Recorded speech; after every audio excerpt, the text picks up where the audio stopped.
Assalamualaikum warahmatullahi wabarakatuh. Halo teman-teman, perkenalkan kami dari kelompok 4 dengan anggota saya sendiri Cynthia Octaviani dengan nomor NPM A1A021088 bersama dua rekan saya Suci Nur Hanifa A1A021075 dan Faisal Marzuk A1A021087. Pada mata kuliah fonologi kali ini diampu oleh Ibu Irma Diani M. Hum, kami akan membahas bunyi suprasegmental. Mari sama-sama kita simak videonya. Bunyi suprasegmental adalah bunyi yang tidak bisa disegmentasikan karena kehadiran bunyi ini selalu mengiringi, menindih atau menemani bunyi segmental atau bunyi-bunyi bahasa ketika diucapkan ada yang disegmen-segmenkan, diruas-ruaskan atau dipisah-pisahkan baik vokoid maupun kontoid. Klasifikasi bunyi suprasegmental. Panjang atau kuantitas menurut Sher pada tahun 2009 menjelaskan bahwa durasi berkaitan dengan masalah panjang pendeknya atau lama singkatnya suatu bunyi diucapkan. Panjang menyangkut lamanya bunyi diucapkan. Suatu bunyi segmental yang waktu diucapkan alat-alat ucap dipertahankan cukup lama pastilah disertai bunyi suprasegmental dengan ciri prosodi yang panjang. Sebaliknya, jika alat ucap dalam membentuk bunyi segmental itu tidak dipertahankan cukup lama hanya sebentar, maka bunyi suprasegmental menyertakannya ialah dengan ciri prosodi pendek. Tanda untuk panjang ialah dengan tanda titik 2 di sebelah kanan bunyi segmental atau tanda garis pendek di atas bunyi segmental. Tanda untuk panjang disebut mora. Nada atau pitch. Menurut Muslik pada tahun 2010, ketika bunyi-bunyi segmental diucapkan selalu melibatkan nada, baik nada tinggi, sedang maupun rendah. Hal ini disebabkan oleh adanya faktor ketegangan pita suara, arus udara, dan posisi pita suara ketika bunyi itu diucapkan. Makin tegang pita suara yang disebabkan oleh kenaikan arus udara dari paru-paru, makin tinggi pula nada bunyi tersebut. Begitu juga posisi pita suara. Pita suara yang bergetar lebih cepat akan menentukan tinggi nada suara ketika berfonasi.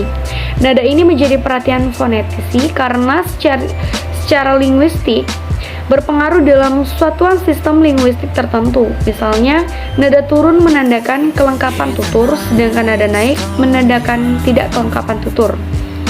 Tekanan atau stres. Menurut Muslik pada tahun 2010 mengatakan bahwa ketika bunyi-bunyi segmental diucapkan pun tidak pernah lepas dari keras atau lemahnya bunyi. Hal ini disebabkan oleh keterlibatan energi otot ketika bunyi itu diucapkan. Suatu bunyi dikatakan mendapat tekanan apabila energi otot yang dikeluarkan lebih besar ketika bunyi itu diucapkan. Sebaliknya, suatu bunyi dikatakan tidak mendapat tekanan apabila energi otot yang dikeluarkan lebih kecil ketika bunyi itu diucapkan. Walaupun dalam praktiknya, kerasnya bunyi juga berpengaruh pada ketinggian bunyi, karena energi otot berpengaruh juga pada ketegangan pita suara.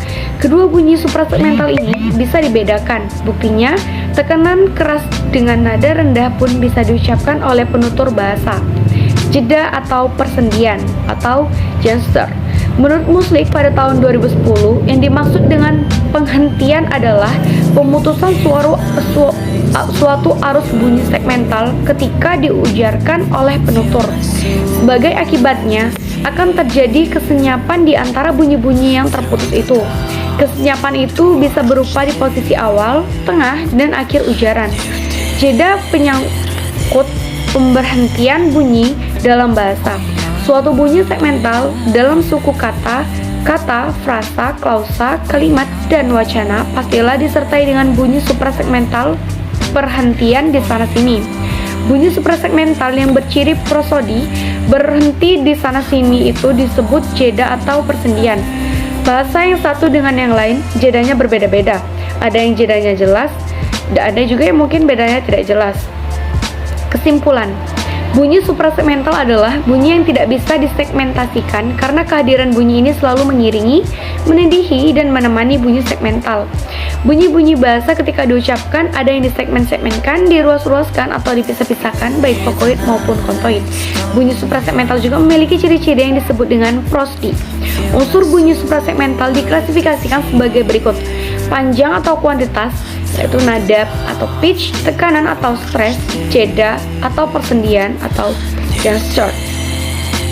Mungkin cukup sekian penjelasan dari kami. Apabila ada kekurangan, kami mohon maaf. Kepada Tuhan kami mohon ampun.